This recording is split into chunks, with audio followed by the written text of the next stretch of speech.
Captain அவர் சாப்பாடு போட்டு எல்லாரையுமே அழகு பார்ப்பாருங்கிறது நம்ம எல்லாருக்கும் தெரியுங்க. அப்படித்தான் ஒரு சம்பவத்தை நம்ம பார்க்க போறோம். ஒரு நாள் ஷூட்டிங் ஸ்பாட்ல பிரேக்கப்போ எல்லாரும் சாப்பிட்றதுக்கு போயிருந்தாங்க. அப்ப எல்லாருக்கும் சாப்பாடு கிடைக்குதான்னு கரெக்டா செக் பண்றதுக்காக நம்ம கேப்டன் பின்னாடியே போயிருக்காரு. அப்போ நடிகர் சங்கத்தை சார்ந்த 12 பேர் சாப்பிட்றதுக்காக வந்திருக்காங்க. அவங்களுக்கு வெறும் மட்டன் பீசஸ் வைக்காம வெறும் கிரேவி மட்டும்தான் வச்சிருக்காங்க.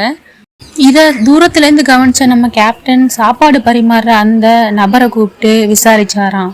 அந்த 12 நபர்களுக்கு மட்டன் பீசஸ் இல்லாம வெறும் கிரேவி தான் இருக்குங்கிறது தெரிஞ்சுக்கிட்ட கேப்டன் அந்த நபரை அடிச்சுட்டாராம்.